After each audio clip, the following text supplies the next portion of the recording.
அனைவருக்கும் வணக்கம். நான் ஒரு சமூக ஆர்வலர். நண்பன் கேட்டேன், என்னண்ணே ஏதோ சோசியல் மீடியாவில் பயணிக்கிறிய அப்படின்னு எல்லாரும் பேசிக்கிறாங்க. அது வேற அவங்க நீங்கள் யார் யாருன்னு கேட்டாங்களாம். அதை சொல்லிட்டீங்களா? என்னடா சொல்லலையேடா, யோசனை வர மாட்டேங்குதேடா. அதுதான் நானும் குழப்பிக்கிட்டே இருக்கிறேன். டக்குன்னு ஏதாவது சொல்லிடலாம். அண்ணே குழப்பாதீனே, என்னன்னே இப்படி இருக்கிறிய? இப்போவெல்லாம் சிந்தனைகள் எங்கே வருதுன்னு கேட்டீங்கன்னா, எங்கடா வருது? சுடுகாட்டில் தானே வருது. என்னடா அப்படி சொல்கிற? ஆமாண்ணே, ஒருத்தன் சமாதி மேலே ஏறி உட்காந்துக்கிட்டு சிந்தனைகளை தட்டி விட்டா நிறைய ஐடியா கிடைக்கிதுன்னு ஒரு ரிப்போர்ட் வந்திருக்கேனே. அதனால நம்ம நேரம் ஒரு சுடுகாட்டுக்கு போகிற ஒரு சமாதி மேலே உட்காருங்கண்ணே, நான் ஷூட் பண்ணுறேன், அப்போ ஐடியா வருதான்னு செக் பண்ணுவோம். சரிடா, நீ அந்த மாதிரி போகிறோம், எனக்கு உடனே ஐடியாக்கள்லாம் வந்துருமா?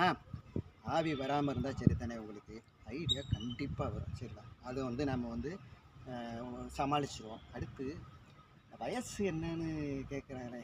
அட என்னன்னே, உங்களுக்கு தெரியாத பாட்டா? அதாவது பழைய பாடல்கள்லையும் நீங்கள் நல்லாத்தையும் பாடிக்கிட்டு இருக்கிறீ. ஆண்டொன்று போனால் வயதொன்று போகும் அப்படின்னு பாடி விடுங்கண்ணே. சரிடா, ஆண்டொன்று போனால் வயசொன்று போகும், அதெல்லாம் நல்லா எல்லாருக்குமே தெரியும். எத்தனை ஆண்டு போயிருக்கு, உங்கள் இப்போ எந்த வயசில் நிற்கிறீன்னு கேட்பாங்க. அதுக்கு நீங்கள் யோசிச்சுக்கிட்டு இருக்கீங்களா? குத்து மதிப்பாக எதையும் சொல்ல பழகிக்கங்க. 555ன்னு சொல்லிடுங்க. அதாவது 555ல் திமிங்கலம் தான் வாழும். நம்ம மனுஷ ஜென்மங்கள் வாழ முடியாது.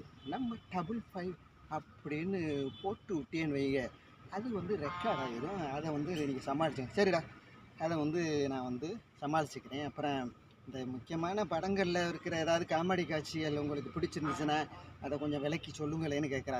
என்னென்ன இது, காதலிக்க நேரம் இல்லை, இவர் நாயசு ஓஹோ ப்ரொடக்ஷன் சொல்லிட்டு ஷூட்டிங் எடுப்பார். அது ஞாபகம் இல்லையா உங்களுக்கு? ஆமாம், அந்த படத்தில் அந்த ஒரு சீன் இருக்குது.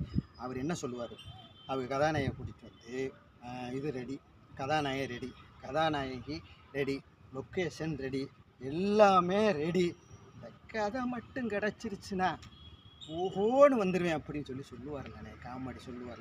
அதை எடுத்து விடுங்கண்ணே. இதெல்லாமல் நான் உங்களுக்கு சொல்லி கொடுக்குறேன். சரிடா, இதை கூட நான் சமாளிச்சுக்கிறேன். அப்புறம் இந்த பிடிச்ச வசனம் எதுன்னு சொல்லி கேட்டுக்கிட்டே இருக்காங்கடா.